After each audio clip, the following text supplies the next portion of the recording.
Okay, here we have a 2007 Elantra HD with a limited package, and we're going to replace the grill today.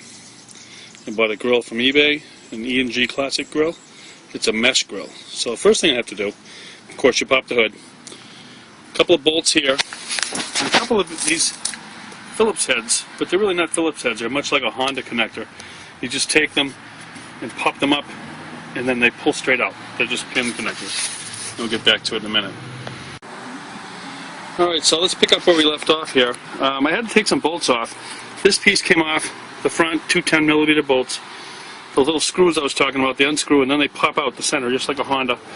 Then I had to take out some screws. It's hard to get to, but this thing flexes out a little bit, and you can actually get in.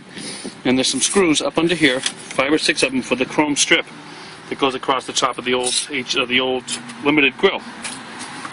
So then, they want you to take off the screws on the bottom.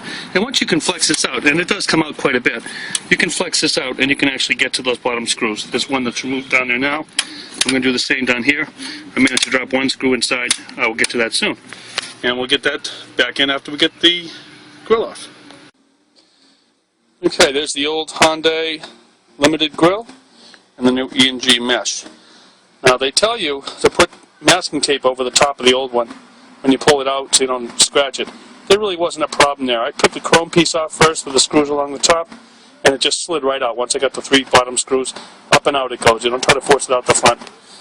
I'm not so sure if I want to put that Hyundai emblem on there or not. We'll have to take a look, see what it looks like. Okay, now that we got the old grill out, and it wasn't that hard, it really did. These things pulled back very simply.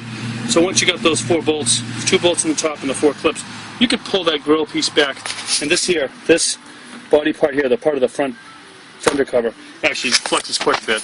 And I had just a normal screwdriver, probably about 4 inches long overall to get those screws out. Not too bad.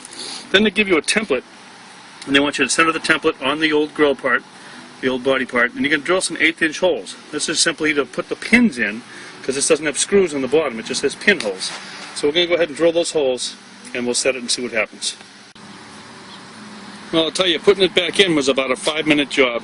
All I had to do was drill those holes out, drop it on the pins, replace those plastic retainers, 2 screws, I'm done. I decided not to put the Hyundai logo in because they said if you wanted to get it perfectly centered, you may have to mess up some of the mesh. And I'm just going to see what it looks like first. And on top of that, when you take the mesh, when you use the grill mesh from the other one, you run the risk of breaking it and not being able to put it back in. So if I want to put the Hyundai label back on the insignia, I'll just probably buy another one on eBay. Take the tape off, we'll see what it looks like. Well, I'm pretty happy with the way it came out. I think it looks pretty good. It's still considered the logo later on, putting the insignia in. But a nice clean install, no big deal. Nice small little E&G Classics logo on the grill so people can see what it is. Overall, probably about an hour total time, more time taking it off by a long shot than putting it back in. I'm pretty happy with the deal I got on eBay.